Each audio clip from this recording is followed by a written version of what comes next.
Evangelho segundo Lucas, capítulo de número 16. Hoje vamos estudar a parábola do administrador infiel. Estudar por um dos aspectos, né? Tem mais de uma análise que a gente poderia fazer. Vamos ler a partir do verso 1 de Lucas 16. Diz assim a palavra do Senhor: Jesus disse aos seus discípulos: o administrador de um homem rico foi acusado de estar desperdiçando seus bens. Então ele o chamou e lhe perguntou: que é isso que eu estou ouvindo a teu respeito? Preste contas da sua administração, porque você não pode continuar sendo o administrador. O administrador disse a si mesmo: meu senhor está me despedindo, que farei? Para cavar não tenho força, e tenho vergonha de mendigar. Já sei o que vou fazer, para que, quando perder o meu emprego aqui, as pessoas me recebam em suas casas. Então chamou cada um dos devedores do seu senhor, perguntou ao primeiro: quanto você deve ao meu senhor? 100 potes de azeite, respondeu ele.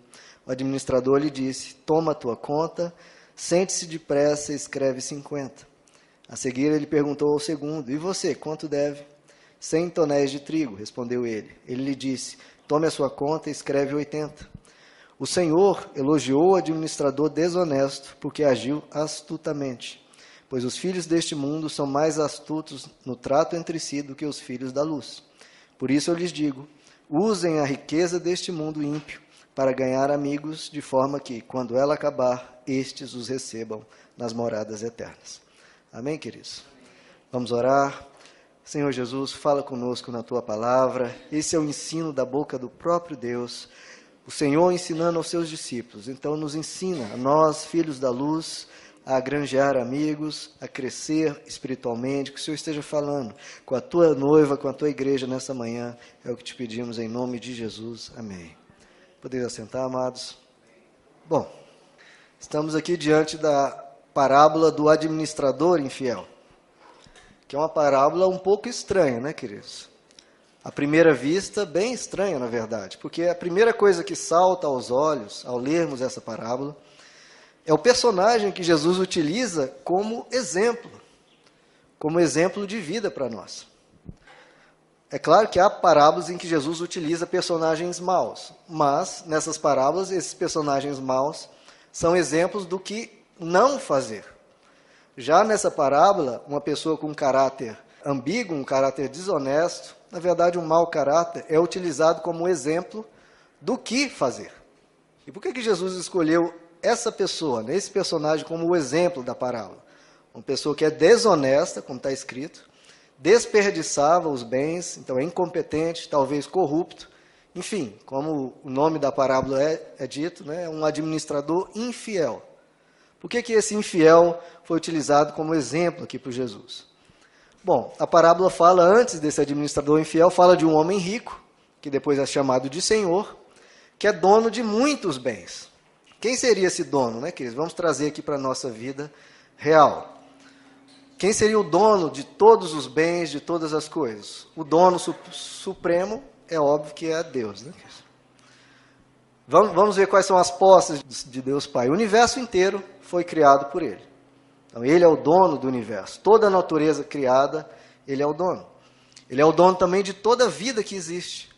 Porque ninguém, pelo seu próprio desejo, pela sua própria autoridade, disse: eu, a partir de agora, passo a existir.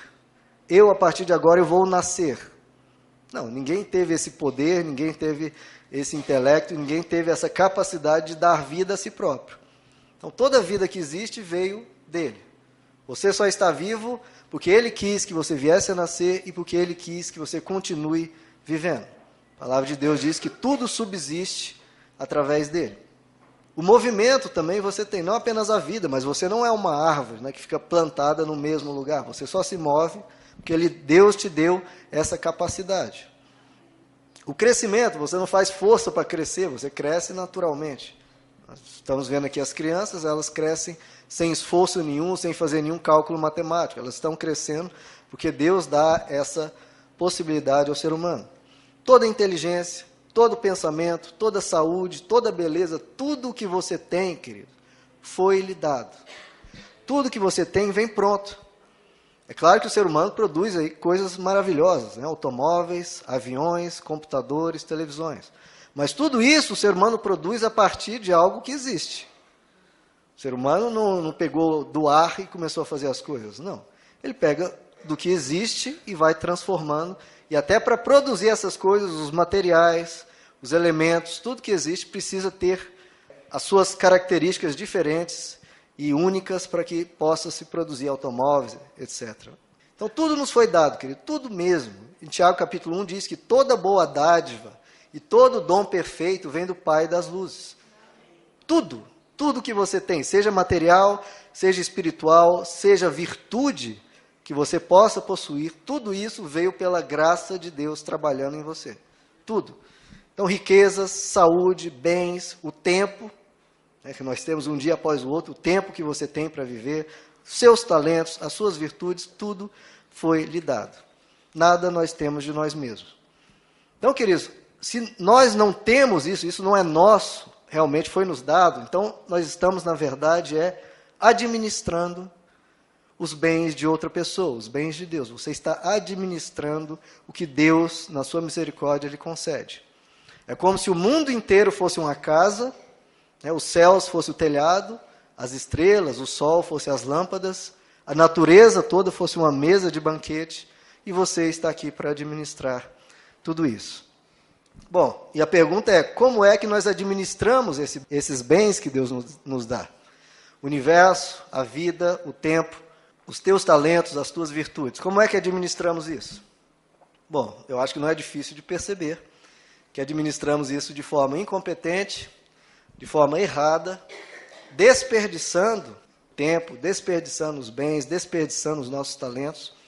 Então, administramos de uma forma longe do ideal, de uma forma insatisfatória e muitas vezes de uma forma egoísta, apenas voltado, muitas vezes, para nós mesmos. Então, todo gerenciamento humano, queridos, é imperfeito. Seja na área moral, espiritual, familiar, psicológica, quanto em questão de riquezas. Eu não estou falando aqui meramente de riquezas, eu estou falando da vida como um todo. Então, a parte moral, a parte familiar, psicológica, tudo. E quem é que pode dizer, queridos, que fez na sua vida o máximo, o melhor, sem erros, sem falhas, ou seja, de uma forma sempre voltada para o outro, com o coração totalmente puro? Ninguém pode dizer isso, né, queridos? Então, a conclusão que nós temos é que nós, que recebemos tudo isso que Deus nos deu, estamos administrando de forma ruim a vida, os bens, os dons, o tempo, tudo. Que está de acordo com o que nós lemos. O que o texto nos diz? Que foi acusado de estar desperdiçando os seus bens. E o dono da casa disse, o que é isso que estou ouvindo a seu respeito? Então, queridos, nós estamos desperdiçando o tempo inteiro o que Deus nos concedeu. O que a gente conclui disso?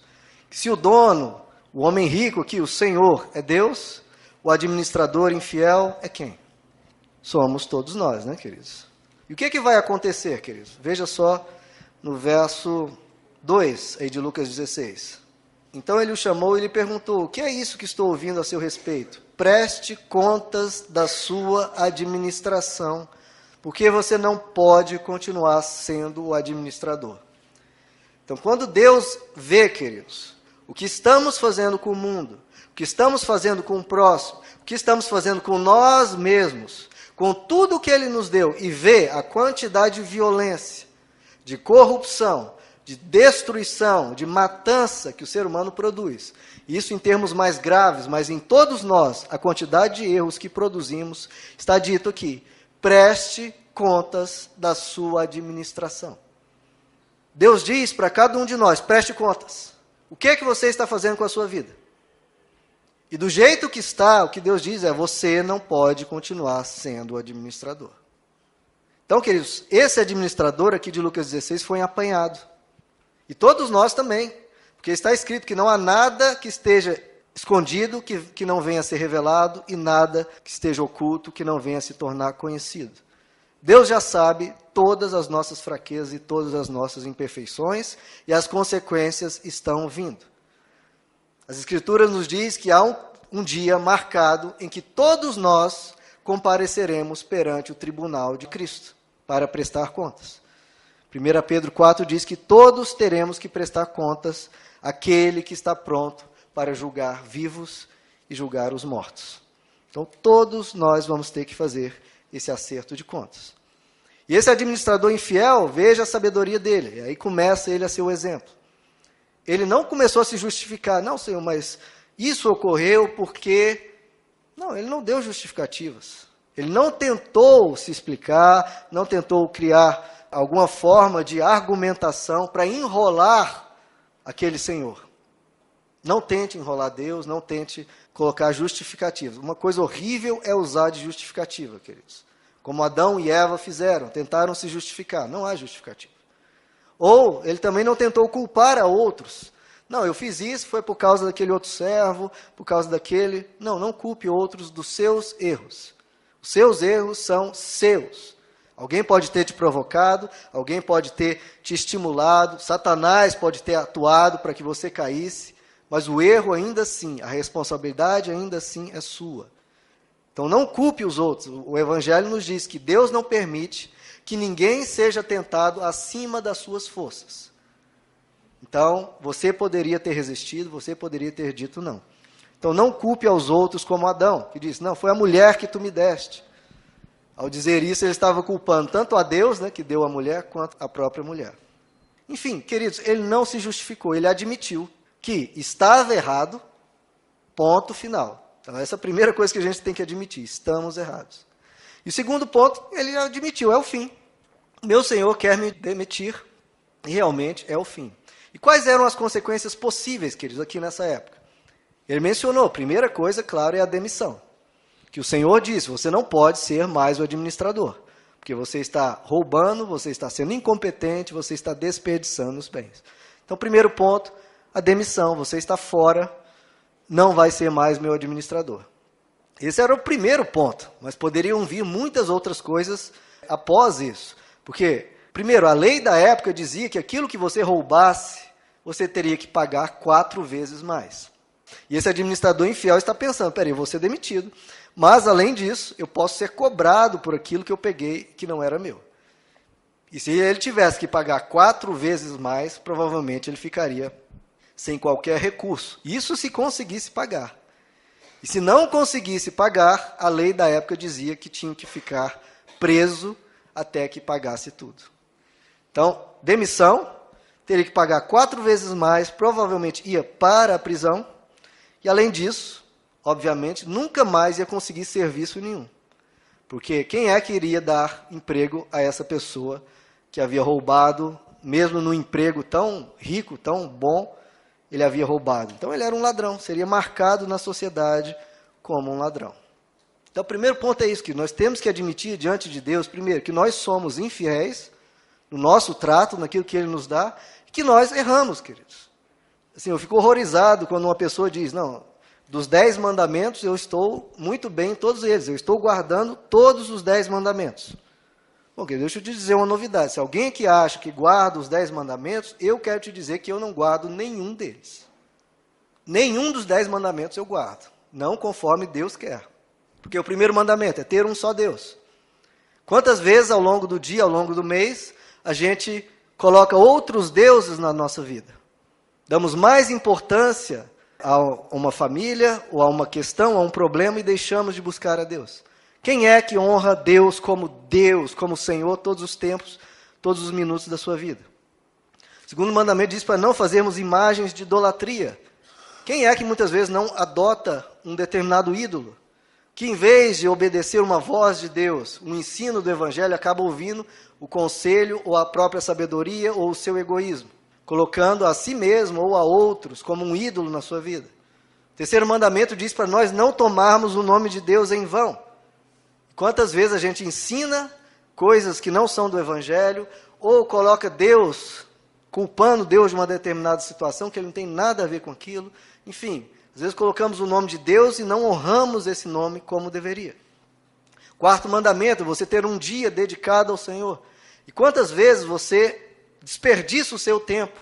Um tempo que você poderia estar lendo as Escrituras, que você poderia estar meditando, orando, buscando ao Senhor na sua casa, ou lendo algum livro piedoso, enfim, às vezes você desperdiça o seu tempo em vez de dedicá-lo ao Senhor.